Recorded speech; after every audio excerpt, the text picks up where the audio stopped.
നമസ്കാരം. കോട്ടയം, പത്തനംതിട്ട, ആലപ്പുഴ, കൊല്ലം എന്നീ 4 ജില്ലകളിലെ കണ്ണിൻ്റെ അസുഖവുമായി ബന്ധപ്പെട്ട് തിരുനെൽവേലിയിലുള്ള അരവിന്ദ് ENT ഹോസ്പിറ്റലിനെ ആശ്രയിക്കാൻ ഏറ്റവും സൗകര്യം എളുപ്പവുമായ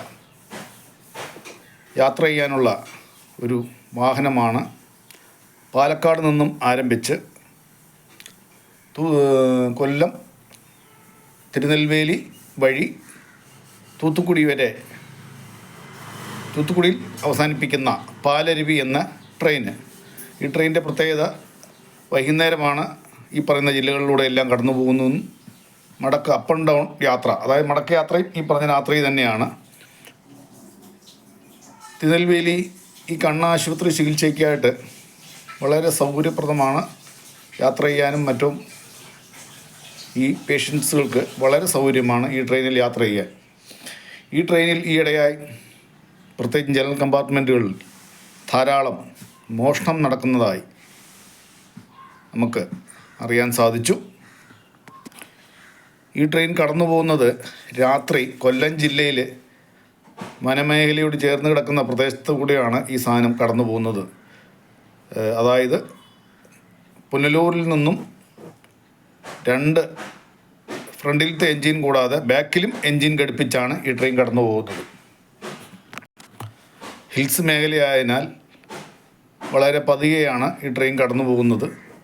തന്നെയുമല്ല, അർദ്ധരാത്രി കൂടെ സമയത്തുകൂടെ കടന്നു പോകുന്ന കാരണം ഇതിനകത്ത് ജനറൽ കമ്പാർട്ട്മെൻറ്റിൽ നിന്നല്ല അല്ലാതെ ഉള്ള കമ്പാർട്ട്മെൻറ്റുകളിലും യാത്ര ചെയ്യുന്നൊരു നിദ്രയിലാണ്.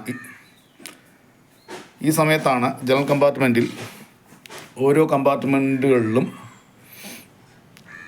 2-4 വീതം കള്ളന്മാർ കയറി ആരെങ്കിലും അല്പനിദ്രയിലുള്ളവരാണെങ്കിൽ അവരെ പൂർണ്ണനിദ്രയിൽ എത്തിക്കാനുള്ള കൃത്രിമ സഹായത്തോടുള്ള കാര്യങ്ങളൊക്കെ ഉണ്ടല്ലോ, അത് പ്രയോഗിച്ച് അവരുടെ ബാഗുകൾ മറ്റുള്ള കാര്യങ്ങളെല്ലാം കൂടെ അടിച്ചുകൊണ്ട് പോവുക. ഇതെന്താ ചെയ്യുന്നത് വെച്ചാൽ ഇവന്മാർ കള്ളന്മാർ കയറി ആദ്യം ആ ലഗേജ് വെക്കുന്ന സാധനത്തെ കയറിയും കിടക്കും. ട്രെയിൻ തുടങ്ങുന്ന എവിടെ നിന്നാണ് ഇവർ കയറുന്നത്, എങ്ങനെയാണ് കയറുന്നതെന്നും നമുക്കറിയില്ല. അവിടെ കിടന്നുകൊണ്ട് ഉറങ്ങുന്നതായി നടിച്ച് താഴെ യാത്ര ചെയ്യുന്നവരെ നിരീക്ഷിക്കുകയാണ് ഇവർ. എന്താണ് അവരുടെ ബാഗിലുള്ളത്, കണ്ടാൽ എങ്ങനെയുണ്ട്.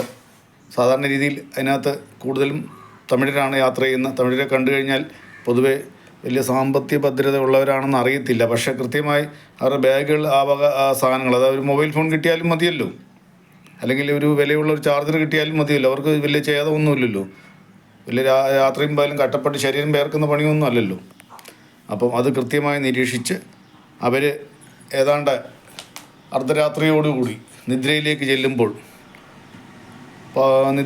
എത്തിയില്ല എന്ന സ്റ്റേജിലെത്തുമ്പോഴേക്കും ഇവർ എന്തോ സ്പ്രേയോ മറ്റോ മയക്കുകയോ ചെയ്യുന്നുണ്ടെന്ന് തോന്നുന്നു. അങ്ങനെയാണെന്ന് തോന്നുന്നു. എങ്ങനെയാണ് ഇവർ സംഭവിക്കുന്നതെന്ന് നമുക്കറിയില്ല, ആരും കണ്ടിട്ടില്ല. ഇന്ന് രാവിലെ ഒരു റിപ്പോർട്ട് കിട്ടിയിട്ടുണ്ട് എനിക്ക്. അതിനെ അടിസ്ഥാനപ്പെടുത്തിയാണ് ഞാൻ ഇങ്ങനെ ഒരു വിവരം കൂടി ഒരു വാർത്ത ചെയ്തേക്കാം എന്ന് വിചാരിച്ചതിൻ്റെ കാര്യം. ആയതിനാൽ പാലരുവി എന്ന ട്രെയിനിൽ യാത്ര ചെയ്യേണ്ടി വരുന്ന യാത്രക്കാർ പ്രത്യേകം ശ്രദ്ധിക്കുക. ദയവായി രാത്രിയായിരിക്കും ഈ ട്രെയിൻ വരികയും പോവുകയും രാത്രിയാണ്. അതുകൊണ്ട് വളരെ സൗകര്യമുള്ള ട്രെയിനാണ്. പക്ഷേ അത്രത്തോളം തന്നെ ഈയിടെ മോഷ്ടാക്കൾ വർദ്ധിച്ചിട്ടുണ്ട്. ഓരോ ട്രെയിനിലും 5-10 പോലീസുകാരെ നിയമിക്കാൻ പറ്റുകയില്ല സെക്യൂരിറ്റി സംരക്ഷിക്കാനായിട്ട്. അപ്പം അവനവൻ്റെ വസ്തുക്കൾ അല്ലെ അവനവൻ്റെ പ്രോപ്പർട്ടി എന്താണെന്ന് വെച്ചാൽ അവരവർ തന്നെയാണ് സൂക്ഷിക്കേണ്ടത്.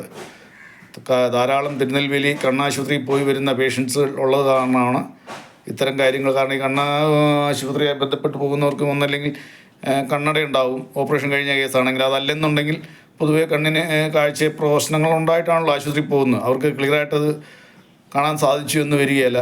അഥവാ ഇനിയിപ്പം അവർക്ക് അല്പം കണ്ണിന് നല്ല തെളിഞ്ഞ കാഴ്ച ഉണ്ടെങ്കിൽ തന്നെ ഈ പറഞ്ഞ പോലെ മിഡ് നൈറ്റ് അർദ്ധരാത്രി കഴിയുമ്പോൾ അവന്മാർ എന്തോ ഒരു സാധനം സ്പ്രേ ചെയ്ത് ഇവരെ മയക്കുകയാണ്. ഏതാ കണ്ണ് ഉറക്കം വരാത്തവന് വരെ ഉറക്കം വരുത്തുന്ന എന്തോ ഒരു സാധനം ഉണ്ടല്ലോ, അത് ഉപയോഗിച്ച് ഇവരെ മയക്കുകയാണ്. മയക്കിയിട്ട് വ്യക്തമായി അവരുടെ ബാഗും എടുത്തുകൊണ്ട് അങ്ങ് പോയേക്കുക. പോകുന്ന ആരാ വരുന്ന ആരാന്നൊന്നും അറിയാമില്ല. ഈ യാത്രക്കാരാണെന്നും പറഞ്ഞ് ഇവർ കൊണ്ടുവരുന്ന ബാഗ് ഉണ്ടല്ലോ, അതാ ഈ മോഷ്ടാക്കൾ കൊണ്ടുവരുന്ന ബാഗ്, അത് അവർ മുകളിൽ കിടക്കുന്നിടത്തോ അല്ലെങ്കിൽ അവർ ഇരിക്കുന്നിടത്ത് തന്നെ ഉപേക്ഷിച്ച് പോകുക. അത് വേറെ വല്ലതിൻ്റെ ഒന്നും അടിച്ചു മാറ്റുന്ന ബാഗായിരിക്കും. അപ്പം ഈ ട്രെയിനിലെ യാത്രക്കാർ പ്രത്യേകം ശ്രദ്ധിക്കുകയാണ്. അത് ശ്രദ്ധിക്കണമെന്ന് ഒരിക്കൽ കൂടി അപേക്ഷിച്ചുകൊണ്ട് എൻ്റെ ഈ വീഡിയോ പൂർത്തിയാക്കുന്നു. നന്ദി, നമസ്കാരം.